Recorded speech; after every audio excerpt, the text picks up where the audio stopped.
Cette vidéo m'a tellement choqué. Et pour un vrai Africain qui veut vraiment voir le continent africain évoluer, cette vidéo aussi devrait choquer cette personne. Des cas de pillage, de viol et de braquage sont cités contre les éléments.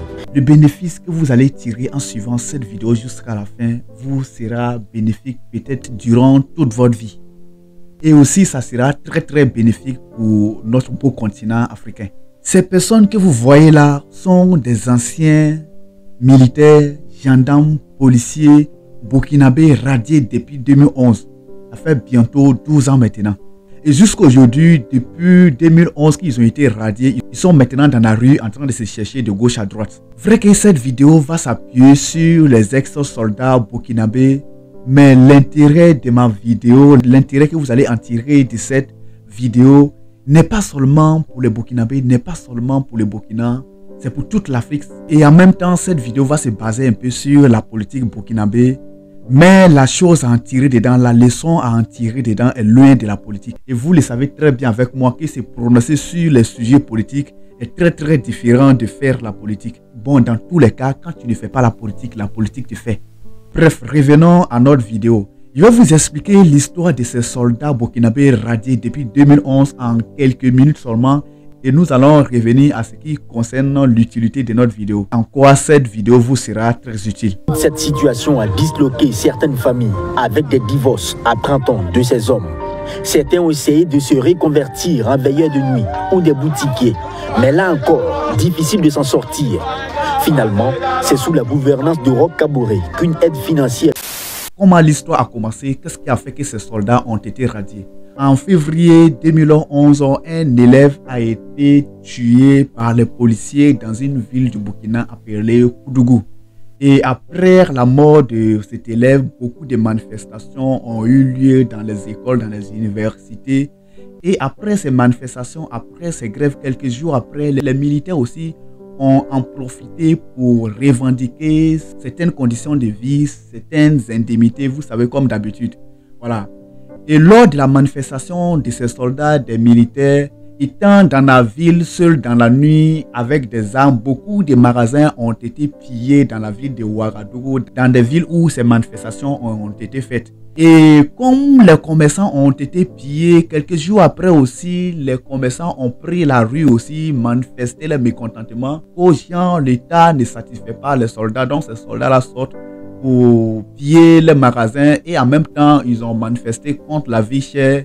Et aussi, bon, c'était devenu comme une contamination dans tous les pays. Plusieurs casernes militaires, gendarmes, policiers ont en profité, revendiqué des droits. Durant plusieurs semaines, des militaires ont pris en otage leur propre population, tirant dans plusieurs villes et notamment dans la capitale. Ils ont fait régner une ambiance de terreur pour protester contre leurs conditions de vie et les détournements de primes au profit de leur hiérarchie militaire. Une armée dont le régime a perdu tout contrôle, qui s'en est prise au président lui-même. En 2011, c'est en ce qui concernait les manifestations au Burkina, c'était vraiment devenu beaucoup. Et bon, en ce moment, c'est le président Blaise Compaoré qui était là à ce moment. Jusqu'en mai 2011, Blaise a décidé de prendre les choses en main et faire par la force. Du coup, ces militaires, policiers, gendarmes qui revendiquaient le où, le comment et le pourquoi de quoi, plusieurs d'entre eux ont été radiés, ont été chassés de leurs fonctions. Plus de environ 600 militaires, combien de policiers et combien de gendarmes, bon, environ 725 personnes en rang. Il y a plus de 600 militaires, 136 policiers et 10 gendarmes. Et ces personnes ont été renvoyées, radiées de leurs fonctions. Et jusqu'à aujourd'hui, ces personnes sont toujours en attente à ce que le gouvernement les réintègre dans la fonction publique pour qu'ils reprennent fonction. Et cette vidéo que vous venez de voir, ces petites images que je viens de vous montrer, c'est le groupe de ces militaires, gendarmes, policiers radiés là, qui à chaque fois ils font des entraînements pour pouvoir garder la forme, pour pouvoir réintégrer l'armée après 11 ans. Tout le monde est en train de dégager la chaleur. C'est pour dire qu'aujourd'hui les gens sont vraiment prêts pour aider ce pays-là. On l'a toujours demandé depuis 2011, mais finalement on n'a jamais été écouté. Et c'était à peu près ça l'histoire. Ma vidéo d'aujourd'hui, je ne fais pas ma vidéo d'aujourd'hui pour soutenir ces soldats radiés. Je ne fais pas aussi ma vidéo aujourd'hui pour soutenir l'ex-gouvernement de Blaise Compaoré. Je ne fais pas aussi ma vidéo pour soutenir le gouvernement burkinabé en place actuellement. Mais j'ai fait cette vidéo pour les gens qui vont essayer de la comprendre et essayer de la prendre du bon côté, dans le bon sens. De 2011 jusqu'en 2022, bientôt 12 ans. Pour un enfant qui était en classe de CP2 en 2011 a maintenant son bac en 2022. Ce qui veut dire que pour un enfant qui était en classe de CP2 en 2011 a maintenant son bac et est étudiant en première année d'université en 2022 où je suis en train de faire cette vidéo. 11 ans après le licenciement, le radiement de ces soldats, ils attendent toujours à rejoindre le poste, à réintégrer l'armée dans le but de toujours servir, de continuer à servir l'État burkinabé. Tout en ignorant que leurs enfants qui avaient 7 ans en 2011 et qui étaient au CP2 et qui étaient en classe de CP2 est maintenant bachelier étudiant en 2022. Maintenant, avant même d'entrer dans le vif du sujet, il y a une question que j'aimerais un peu poser à ces soldats. Voilà, c'est pas parce que je suis contre eux, mais une question que je voulais un peu les poser. Vous voulez toujours rejoindre vos postes, reprendre service, et votre enfant qui était au CP2 en 2011, qui a maintenant son bac en 2022, quel poste lui va occuper dans la fonction?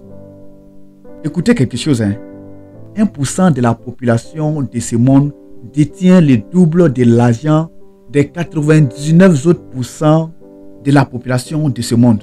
Et les 1% de la population mondiale qui détiennent le double de la richesse de cette terre, parmi ces 1%, il n'y a pas quelqu'un qui a travaillé dans la fonction publique de son pays avant de pouvoir rejoindre ces 1%. Parmi ces 1%, il n'y a pas quelqu'un parmi eux qui a fait fortune en étant dans la fonction publique de son pays. Et ce qui est plus intéressant dans cette histoire, plus que la moitié de ces milliardaires sont des personnes qui sont devenues milliardaires après licenciement, après radiement, après renvoi dans les services, après démission de leurs fonctions. C'est-à-dire, ça après un coup de choc qu'ils ont décidé de prendre leur vie en main et ils ont lutté pour faire partie des 1% les plus riches de cette terre, les milliardaires de cette terre. C'est pour dire qu'aujourd'hui, les gens sont vraiment prêts pour aider ce pays-là. On l'a toujours demandé depuis 2011. En fait, les frères, ce n'est pas parce que je suis contre vous. Ce n'est pas parce que vous voulez servir votre pays que vous voulez rejoindre votre place. Vous voulez rejoindre votre place aujourd'hui, vous voulez récupérer votre place aujourd'hui dans le but de se faire quelque chose à chaque fin du mois pour garantir au moins un revenu à chaque fin du mois. Pourquoi j'ai dit ça? Parce que la chose c'est quoi? Aujourd'hui, s'il y avait une personne parmi vous qui touchait au moins 5 à 10 millions de francs CFA par mois dans ses business, la personne n'allait pas aujourd'hui venir s'asseoir encore faire échauffement ou bien demander à ce qu'on les réintègre dans la fonction publique. Venir s'arrêter, négocier dans le but de porter encore tenue pour aller s'arrêter, pour aller au front. Non. Jeunesse africaine, la meilleure manière de se tuer étant très jeune, c'est de s'asseoir, croiser les bras et compter sur l'intégration dans la fonction publique.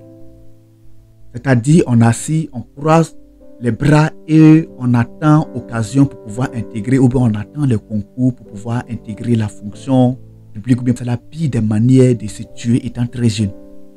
Je suis très conscient que ces soldats sont des anciens fonctionnaires burkinabés et chaque pays a un code de travail. Donc normalement, après quelle que soit l'erreur qu'ils ont commise, quelles que soient les fautes, après licenciement, après radiement, normalement, ce qui devrait leur revenir doit être versé. Là, je suis pour ça. Mais ça soit encore 10 ans après et demander toujours vouloir intégrer la fonction publique encore.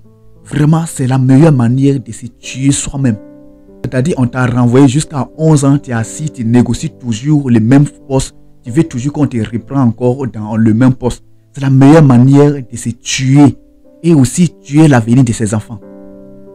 C'est comme si on prend un exemple d'un élève qui était peut-être en 2011 en terminale et l'élève a fait une bêtise, l'élève a été renvoyé en classe de terminale et l'élève va venir s'asseoir de 2011 jusqu'en 2022 en train de négocier avec l'établissement, avec l'école pour qu'on le reprenne encore pour qu'il vienne faire la terminale pour composer, pour avoir son bac et travailler maintenant, devenir quelqu'un dans la vie. Vous voyez un peu à quoi ça ressemble.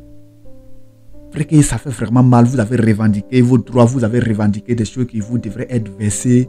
Et du coup, vous avez fini par être radié. Mais cela ne devrait pas vous encourager à vous asseoir, attendre à ce qu'on vous reprenne encore dans la fonction pour vous en sortir maintenant dans la vie.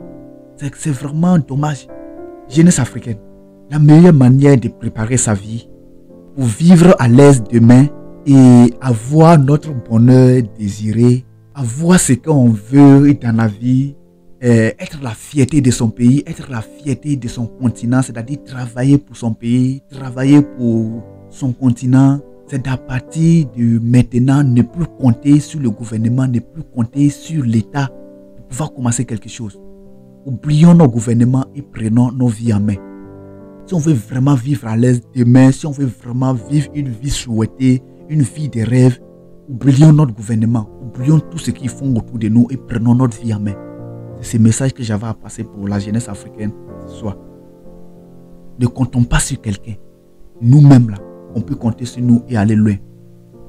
Merci à vous. C'était @sur le trottoir.